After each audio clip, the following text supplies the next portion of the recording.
यमुना नदी के किनारे उत्तर प्रदेश के बांदा जिले में एक ऐसी जगह है जहां आस्था की धारा भी यमुना की तरह ही बिना रुके बहती है। ये जगह है बाकल गांव में मां जोगिनी का मंदिर, एक ऐसा धाम जो सदियों से विश्वास का केंद्र बना हुआ है। तो चलिए आज इसी अटूट आस्था की कहानी में उतरते हैं।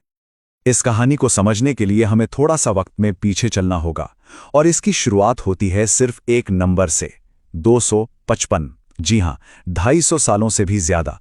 इतने लंबे अरसे से ये मंदिर आस्था का एक मजबूत स्तंभ बनकर खड़ा है। ये सिर्फ कोई इमारत नहीं, बल्कि अपने आप में एक जीता जागता इतिहास है। पर बात सिर्फ इतिहास की नहीं है। आज भी ये मंदिर लोगों के लिए अटूट आस्था का एक धड़कता हुआ एक जीवंत केंद्र है। यहाँ की भक्ति का जो आलम है वो देखने लायक होता है, खासकर शारदीय और चैत्र नवरात्र के दौरान।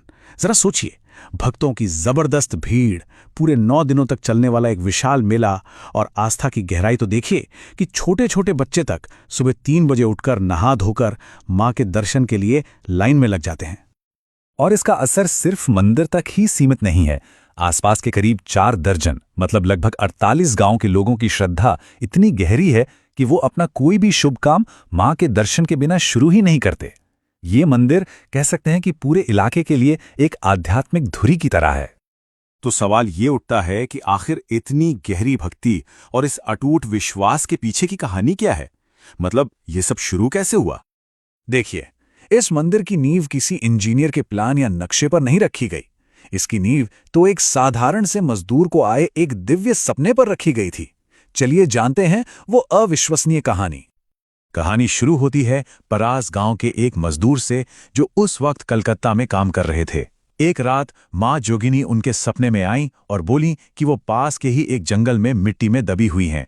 उन्होंने उस मजदूर से कहा कि वो मूर्ति को वहां से निकाले और अपने गांव ले जाए। मजदूर ने बिल्कुल वैसा ही किया। सपने में बताई जगह पर गए, मूर्ति को खोज निकाला और फिर ट्रेन पकड़कर बांदा तक आए। वहां से अपने गांव की ओर का सफर उन्होंने पैदल ही शुरू किया। और फिर वो चमत्कारी पल आया। जैसे ही वो बाकल गांव के पास यमुना किनारे पहुंचे, उनके पास पूजा के लिए रखे नींबू और हवन की सामग्री खत्म हो गई। जब उन्होंने दोबारा पूजा का सामान जुटाकर मूर्ति को उठाने की कोशिश की, तो मूर्ति अपनी जगह से 1 इंच भी नहीं हिली। मानो मां ने कह दिया हो कि बस यही मेरा स्थान है। तो उस एक दिव्य सपने से जो मंदिर बना, आज उसकी क्या अहमियत है? चलिए देखते हैं कि कैसे इसका इतिहास और आज की मान्यताएं एक दूसरे से जुड़ी हुई हैं। आज की इस भाग दौड़ भरी जिंदगी में, जहां हर कोई किसी न किसी तनाव से गुजर रहा है, ये मंदिर शांति के एक द्वीप जैसा है। लोग यहां आते हैं, यमुना के किनारे इस प्राकृतिक सुंदरता के बीच कुछ पल गुजारते हैं और एक अलग ही सुकून महसूस करते हैं। और सबसे बड़ी बात, यहाँ की सबसे गहरी मान्यता ये है कि मां के दरबार से कोई भी खाली हाथ नहीं लौटता। ऐसा माना जाता है कि यहाँ सच्चे दिल से मांगी गई हर मुराद जरूर पूरी होती है। और इसी विश्वास के चलते यहाँ साल भर भंडारे और चढ़ावे का सिलसिला लगा रहता है। लेकिन ये तो हुई मान्यताओं और कहानियों की बातें। असल में जो लोग रोज यहाँ आते हैं, उनका अपना अनुभव क्या कहता है? चलिए उन्हीं से सुनते हैं।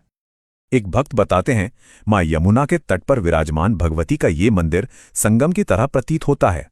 यहां पर किसी ने कुछ भी मांगा, वो इस स्थान से खाली नहीं लौटता है। यही विश्वास तो इस जगह की असली शक्ति है। एक और श्रद्धालु इस बात पर जोर देते हैं कि मां जोगिनी यमुना तटवर्ती सैकड़ों गांवों के लोगों की आस्था का केंद्र है। मंदिर सिर्फ नवरात्रि नहीं, वरन साल भर श्रद्धालुओं का आना जाना लगा रहता है। ये बात साफ करती है कि ये मंदिर सिर्फ किसी त्योहार का जश्न नहीं, बल्कि लोगों की रोजमर्रा की जिंदगी का एक अहम हिस्सा है। तो कुल मिलाकर अगर हम देखें तो ये मंदिर सिर्फ ईंट और पत्थर का एक ढांचा भर नहीं है, ये उससे कहीं ज्यादा है। ये एक जीती जागती विरासत है। तो आखिर मां जोगिनी की विरासत क्या है? ये 255 साल पुरानी वो आस्था है जो आज भी उतनी ही मजबूत है। ये प्राकृतिक सुंदरता के बीच बसा हुआ सुकून है। ये दर्जनों गांवों के लिए एक सांस्कृतिक पहचान है। और सबसे बढ़कर ये इस बात का सबूत है कि कैसे एक दिव्य सपना हकीकत में बदलकर पीढ़ियों को प्रेरणा दे सकता है। और ये हमें एक बहुत गहरे सवाल के पास छोड़ जाता है कि आखिर कैसे एक इंसान का देखा हुआ सपना आने वाली कई पीढ़ियों के अटूट विश्वास में बदल जाता है। आस्था, कहानी और समाज का ये जो रिश्ता है, ये वाकई हमें सोचने पर मजबूर करता है।